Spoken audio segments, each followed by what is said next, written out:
আসসালামু আলাইকুম দর্শক, আন্তঃপ্রাথমিক শিক্ষা পদক 2025-এর কাঙ্ক্ষিত চিত্রাঙ্কন প্রতিযোগিতা আগামীকাল চট্টগ্রাম বিভাগে অনুষ্ঠিত হবে। প্রতিযোগিতা অংশ নেবে আমার পাশে দুইজন রয়েছে। এই উজ্জীবক আর্ট স্কুল থেকে গতকালকে যে ভিডিওটি আমি প্রকাশ করেছিলাম সেখানকার আরেকজন স্টুডেন্ট মিফতাহুল ইসলাম সে রয়েছে।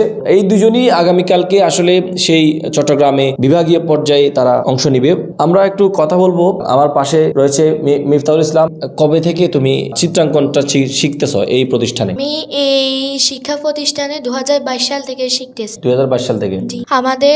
আমাদের টিচার গিয়াসউদ্দিন স্যার আমাদেরকে খুব ভালো করে শেখায়। তিনি আমরা যদি কোনো রং না বুঝি তাহলে আমরা ওনাকে জিজ্ঞেস করি, উনি ভালো করে আমাদেরকে বুঝিয়ে দেন, শিখিয়ে দেন এবং তিনি আমাদেরকেও আদর করেন এবং তিনি সবসময় আমাদের রঙের প্রতি খেয়াল রাখেন। এটা অনেক বেশি ভালো। আমার শিক্ষক আমাকে খুবই সুন্দর করে শিখিয়েছে। আমার রং খুবই সুন্দর করে বুঝিয়েছে।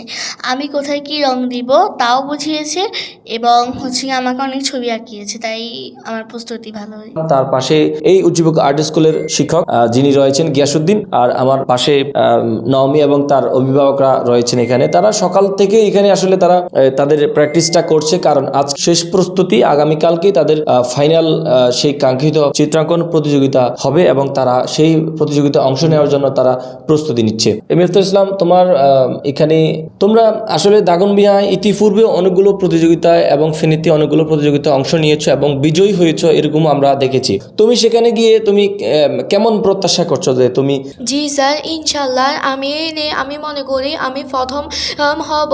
আমি সেখানে ভালো করে আঁকবো এবং আমি খেয়াল রাখবো কেউ যদি আমার এখানে যাতে রং না ফেলে দেয়। ওকে, ধন্যবাদ। আমরা এবার একটু কথা বলবো। আমার পাশে নওমি রয়েছে।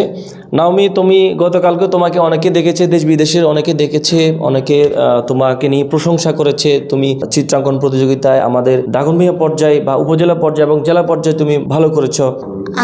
ইনশাল্লাহ আমি চাচ্ছি যে আমি যাতে ফার্স্ট হই, এটাই আমার ইচ্ছা। আচ্ছা প্রিয় দর্শক, আপনারা গতকালকেও যেমনটা দেখেছিলেন নাওমির একটা ভিডিও, যে তারা আগামীকালকের তথা 5 তারিখের যে প্রতিযোগিতা, সেই প্রতিযোগিতা অংশ নেওয়ার জন্য তারা প্রস্তুতি নিচ্ছে। প্রতিযোগীরা এখানে প্রস্তুতি নিচ্ছে। আমরা এই ফাঁকে একটু কথা বলবো এখানকার যে শিক্ষক রয়েছেন গিয়াসউদ্দিন ভূঁইয়া, তার সাথে একটু কথা বলবো। আপনার শিক্ষার্থীরা কেমন শিখছে, বা আপনি সকাল থেকে আজকে দেখলাম আপনারা কয়েকদিনই আপনি প্র্যাকটিস করাচ্ছেন? না, আমি ইনশাল্লাহ আমি আশাবাদী দুজনে ভালো করবে এবং তারা জাতি বুঝে যাবে বলে আমি বিশ্বাস করি। আর এখানে আজকে আমরা ছবির প্রস্তুতি আগে নিয়েছি। এই ছবি আঁকতে হলে শুধু বেসিক দিয়ে হয় না, এখানে কিছু টেকনিকের কিছু বিষয় আছে।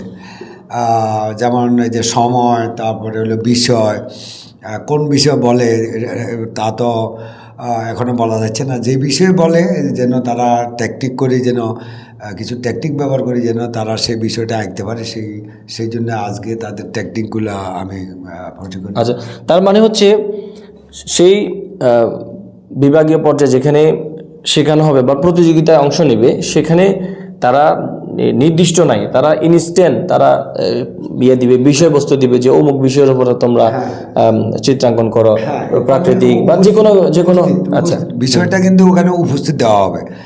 কোন বিষয় দেওয়া হবে এটা মূলত আন্তঃপ্রাথমিকে পূর্বে বলে না, এবং সেখানে যাওয়ার পর কিন্তু যিনি বলবে উনি ছাড়া ওখানে জুরি বোর্ড যারা আছে তারাই সিদ্ধান্ত নিতে পারবে, মানে ওখানে বলবে এক কথায়। আচ্ছা, আপনি সর্বশেষ কথা হচ্ছে আপনার যে দুজন শিক্ষার্থী রয়েছে তাদেরকে আপনি সর্বশেষ প্রস্তুতি নিচ্ছেন, তাদেরকে প্রস্তুত করছেন আগামীকালকের জন্য। তাদের জন্য আপনার শুভকামনা থাকবে, কি থাকবে আপনার কেমন প্রত্যাশা করছেন আপনি? আমি অত্যন্ত আশাবাদী, একেবারে আশাবাদী, এবং আমি বিশ্বাস করি আমাদের দাগনভূঞা প্লাস ফেনী জেলার সুনাম অর্জন করবে। অতীতের মধ্যেই তারা বরাবর থাকবে এবং আগের চাইতে আরও একটু শক্তিশালী করার জন্য মূলত আজকের তাদের ফিনিশিং যেই টেকনিকগুলো, সেই টেকনিকগুলো আজকে আমরা দেখানো হচ্ছে। কারণ এদের বয়স হলো কম, তারা কিন্তু অনেকগুলা রং এক একটা জায়গায় কয়েকবার লেয়ার করতে হয়, টোন দিতে হয়, তারপরে আবার কম্পোজিশন পার্সপেক্টিভ, তারপরে বিষয় সব কিছুকে একটা বাচ্চার মাথায়, এই অল্প বয়সের বাচ্চার মাথায় ঢুকে দেওয়া আসলে অনেক কষ্টের বিষয়। তো তাদেরকে সেটি আমি আগে থেকে আমি গড়ে নিয়েছি যেন তারা টেকনিক করে বেসিকের সাথে যেন টেকনিকটা যুক্ত থাকে। তো টেকনিকটা হলো মূলত কম না, টেকনিক বেসিকের সাথে টেকনিক অনেক বড় একটা বিষয়। তো সেক্ষেত্রে আমি বিশ্বাস করি যে এই টেকনিকের মাধ্যমে তাদের বিষয়, রং, আলো ছায়া সময়ের মধ্যে তারা শেষ করে ভালো একটা ফলাফল আমরা কালকে আশা করছি। আমরা তাদের আমার দুই পাশে দুই প্রতিযোগী একটু দেখছেন, তুমি একটু ওদিকে তাকাও, আমাদের দুই পাশে দুই প্রতিযোগী রয়েছে। তো তোমাদের দুইজনের জন্য আগামীকালকের যে অংশ নিবা, তোমাদের দুইজনের জন্য শুভকামনা। তোমরা যেন বিজয় ছিনিয়ে নিয়ে আসতে পারো, আমাদের ফেনী জেলার প্রতিনিধিত্ব করে তোমরা যেন ভালো কিছু আনতে পারো, আমরা এই আশা এবং প্রত্যাশা রাখি। তো সবাই আজকের মতো ভালো থাকবেন, এখানেই বিদায় নিচ্ছি। আল্লাহ হাফেজ, আসসালামু আলাইকুম।